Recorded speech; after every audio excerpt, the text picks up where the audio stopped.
Muito bem, vamos falar um pouquinho sobre introdução à dinâmica e as leis de Newton. Então, temos uma série de 10 exercícios sobre esse assunto. Vamos analisando e discutindo cada uma delas. Um veículo segue em uma estrada horizontal retilínea e seu velocímetro registra um valor constante. Verifique que o exercício aqui citou algumas características que são muito importantes aqui.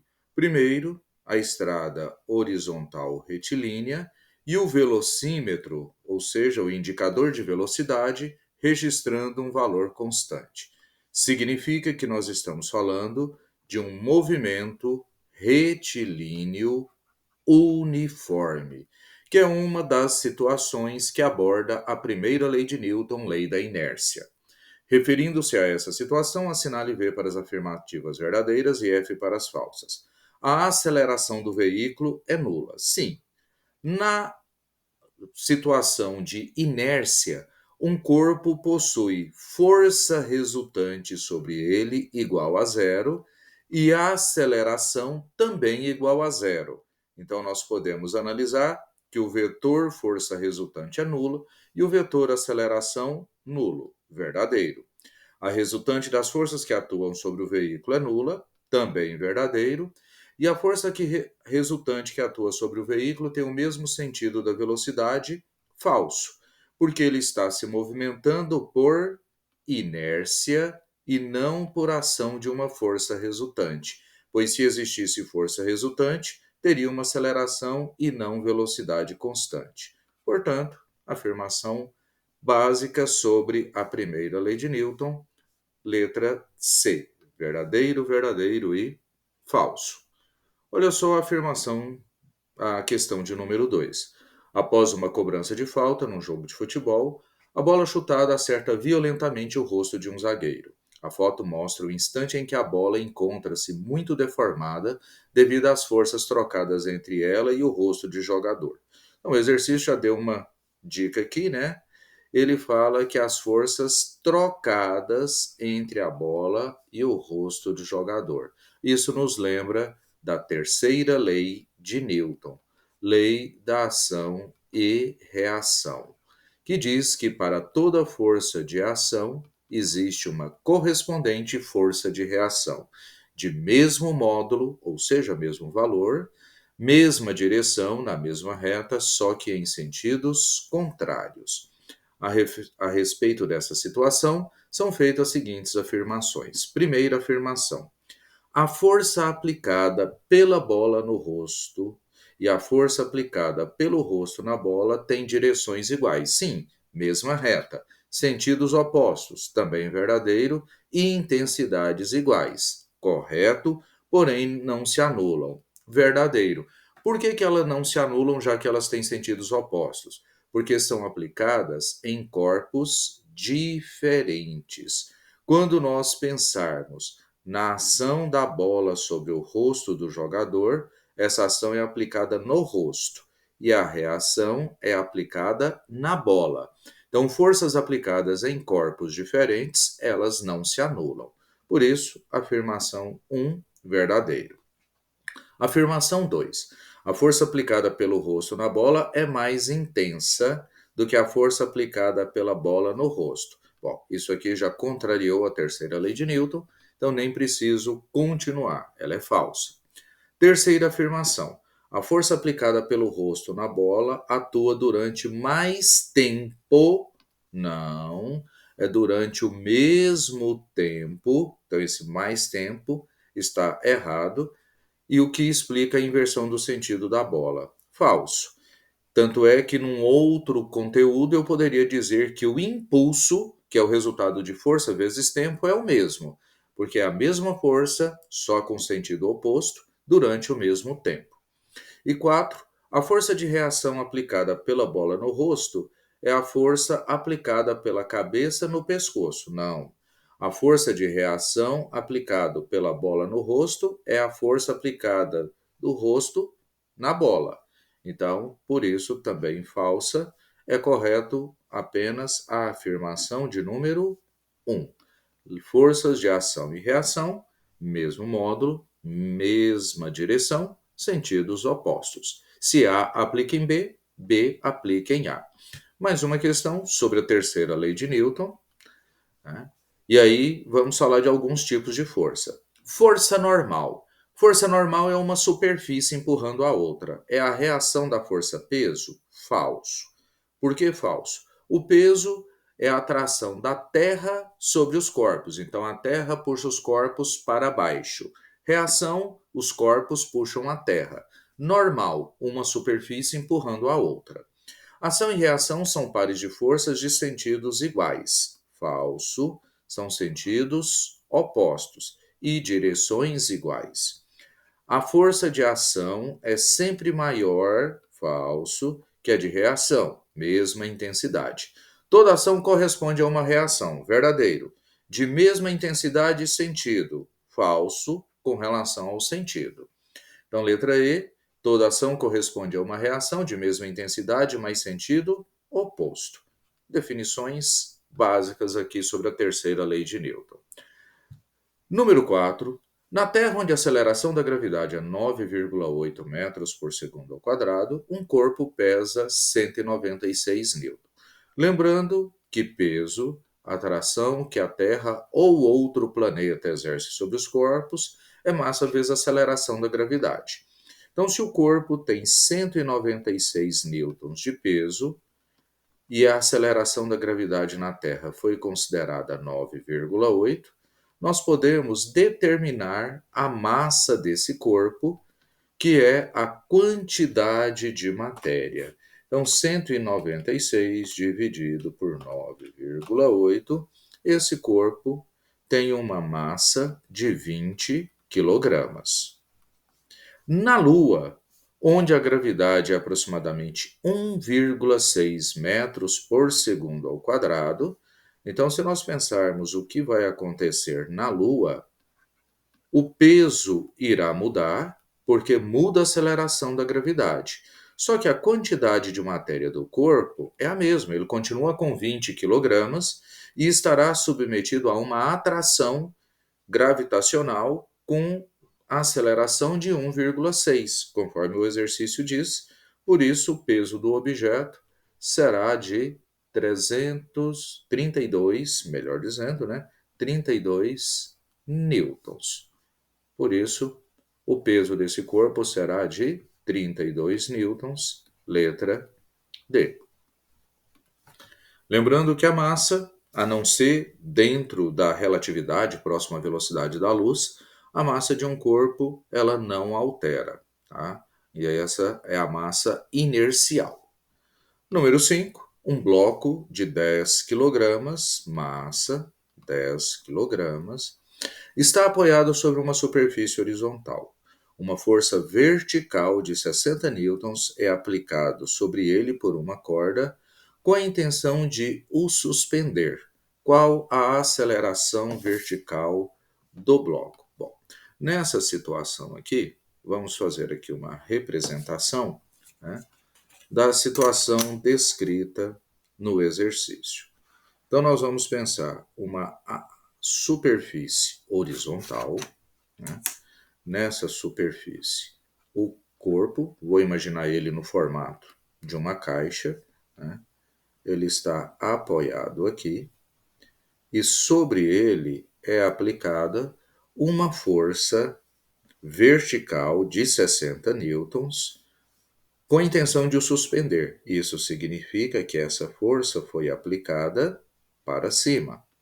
Então, a força de 60 newtons. Bom, sobre esse corpo estará atuando necessariamente, no momento, o peso e a normal. Bom, só que antes da gente analisar a normal, vamos verificar o seguinte. Peso é massa vezes aceleração da gravidade. O exercício aqui não considerou, o valor da aceleração da gravidade. Por isso, nós podemos supor ela o valor mais utilizado, que seria 10 metros por segundo, e nós temos que esse objeto tem um peso de 100 newtons. Se ele tem uma força-peso de 100 newtons, o valor da força de 60 newtons não é suficiente para puxá-lo para cima. Significa que então ele vai continuar apoiado na superfície, recebendo uma força normal, e as duas forças para cima, normal mais a força F, será igual ao peso, a normal mais 60 newtons, igual ao peso, lembrando que nós consideramos que a aceleração da gravidade foi igual, né, a 10 metros por segundo ao quadrado, apesar que naquele outro exercício considerou até 9,8, mas mesmo assim daria 98 newtons. Considerando isso, ele estaria submetido a uma normal de 40 newtons. Só que independente dessa situação, quando o exercício pediu aceleração vertical do bloco, resposta: a aceleração será um vetor nulo, porque se o bloco recebe uma força vertical que tenta suspendê-lo, mas é uma força menor que o seu próprio peso, ele não será erguido. Por isso, aceleração igual a zero, resposta do exercício. Na questão de número 6, um ônibus de passageiro viaja em trajetória retilínea. Ao se deparar com uma vaca que cruza repentinamente a estrada, o motorista freia bruscamente e as pessoas são lançadas para frente.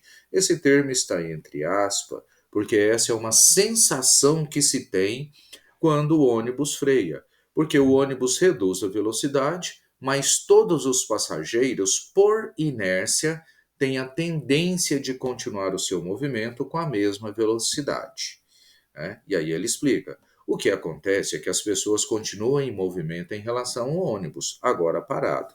Este fenômeno acontece porque está relacionado aqui à inércia, primeira lei de Newton. Elas têm uma força resultante não nula que as impulsiona para frente. Lembrando que, se falar inércia, eu estou pensando numa tendência de manter o seu estado de movimento, porque a força resultante instantaneamente é nula. Então, eu não posso garantir uma força resultante não nula. Elas têm uma força de inércia. Bom, inércia não é força, né? Elas têm uma força de atrito com o ar que as empurra para frente, nada a ver. Elas têm uma força de reação do ônibus que as lança para frente, não. Elas não estão fazendo força com o ônibus de forma que o ônibus as lance para frente. Elas têm uma tendência natural de resistir o seu estado de movimento devido à inércia. Aí sim, falou da inércia, mas lembrando que inércia não é força, não é tipo de força. É apenas uma característica, uma propriedade que o corpo tem de manter o seu estado de movimento. Mais uma questão sobre a terceira lei de Newton. O nadador, conforme mostrado na figura, imprime uma força com as mãos na água, F1, ele está mostrando aqui que F1, ele puxa a água para trás, trazendo-a na direção de seu tórax. A água, por sua vez, imprime uma força no nadador F2 para que ele se mova para a frente. Então, a força F2 aplicada sobre o nadador. Assinale a resposta correta. Este princípio obedece à lei da inércia? Não, nós estamos falando da lei da ação e reação. Obedecendo à lei da ação e reação, o nadador imprime uma força na água para trás e a água, por sua vez, o empurra-o para frente. Então, a letra B parece muito completa. Vamos analisar as outras. O nadador puxa a água e a água empurra o nadador. Até aqui, ok. Obedecendo à lei das forças, segundo a lei de Newton? Não. Isso tem a ver com a terceira lei de Newton. Na letra D, caso o nadador. Nesse caso, é o nadador que puxa seu corpo, aplicando uma força nele próprio. Não, as forças são aplicadas em corpos diferentes, né? Um corpo não aplica uma força nele mesmo. O nadador poderá mover-se, pois a força que ele aplica na água é maior do que a resultante da as forças que a água aplica sobre ele. Não, ação e reação, forças de mesma intensidade. Então, letra B, alternativa correta. Número 8, falando mais uma vez sobre a inércia. A imagem mostra como um garoto sobre um skate em movimento com velocidade constante que em seguida choca-se com um obstáculo e cai.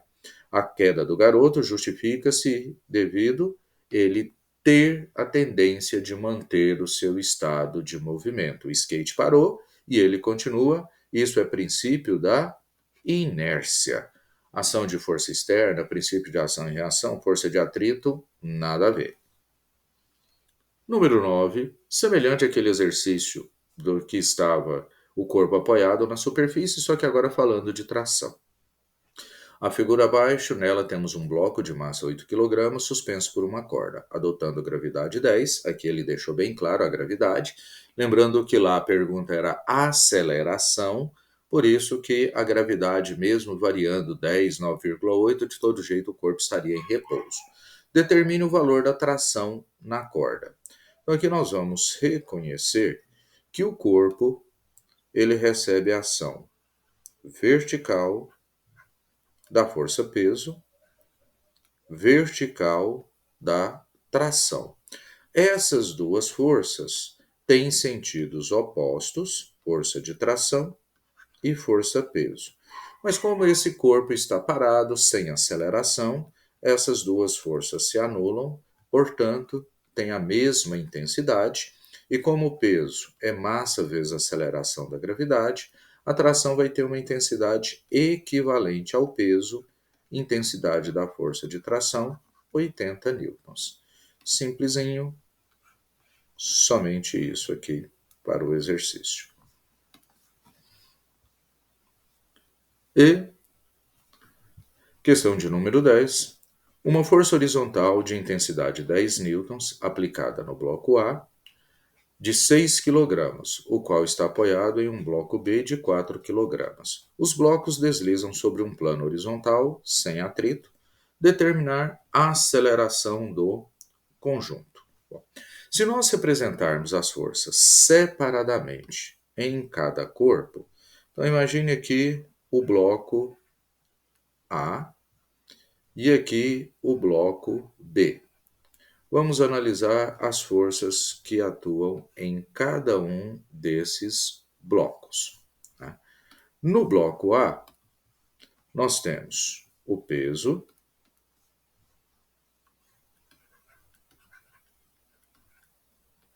a normal, vou identificar aqui, normal de A, peso de A. Nós temos a ação da força F, que o exercício nos deu, que vale 10 newtons, e como o bloco A empurra o bloco B, ação e reação, existe a força do bloco B empurrando o bloco A. Já no bloco B, nós temos o peso de B, ele está apoiado na superfície, a normal sobre B, e o bloco A que empurra o bloco B. Então, força de A sobre B. Lembrando que essas duas forças formam o par de ação e reação, força de B sobre A, força de A sobre B. Analisando agora a aceleração do sistema, pois, segundo a lei de Newton, força resultante, massa vezes aceleração. Esse bloco A não acelera para cima nem para baixo, significa que a normal de A tem a mesma intensidade do peso de A e elas se anulam. Sobraram duas forças, força F para a direita e força de B em A para a esquerda. Como esse sistema vai ter uma aceleração resultante para a direita, eu percebo que ele vai se movimentar para a direita. Forças opostas, para calcularmos a resultante, força F e força de BA são opostas. Forças opostas, resultante, subtrai. Então, a maior, por que eu sei que força F é maior? Porque o sistema vai para a direita. Então, força F menos a força de B em A é a massa de A vezes a aceleração. Depois, no bloco B, ele também não vai para cima nem para baixo, significa que a normal de B tem a mesma intensidade do peso de B, então eu vou apagar o vetorzinho, que os vetores são opostos, mas de mesmo módulo. Sobrou como resultante a força de A em B. Então, força de A em B é a massa de B vezes a aceleração. Trabalhando com esse sistema montado aqui com essas duas equações. Se nós somarmos as duas equações, nós teremos aqui, ó, menos força de B em A e força de A em B são de mesma intensidade, positiva e negativa se cancelam. Sobra a força F é igual massa de A vezes aceleração, mais massa de B vezes aceleração. A força F vale 10 newtons. Lembrando que o exercício tinha nos dado aqui, né? Valor de F 10, massa de A 6 e massa de B 4. Então, concluindo aqui, massa de A 6 vezes aceleração, massa de B 4 vezes aceleração, 10 igual a 10 vezes A. A aceleração, 10 passa dividindo, aceleração de 1 metro por segundo ao quadrado. Então, esse é o valor da aceleração desse sistema. Respondendo a letra A. Para a letra B, nós vamos utilizar o nosso sistema porque ele quer saber a intensidade da força que um bloco exerce no outro. Tanto vale a força que B exerce em A ou força que A exerce em B. Se nós pegarmos essa equação aqui, força de A em B é a massa de B vezes aceleração. Então, força de A em B, a massa de B vale 4, acabamos de descobrir que a aceleração é 1, ela é a aceleração do sistema, portanto, a força de A em B é igual a 4 metros por segundo ao quadrado, respondido o exercício. Portanto, todas as 10 questões respondidas, né, a parte de introdução à dinâmica. Até mais, acompanhe os próximos vídeos.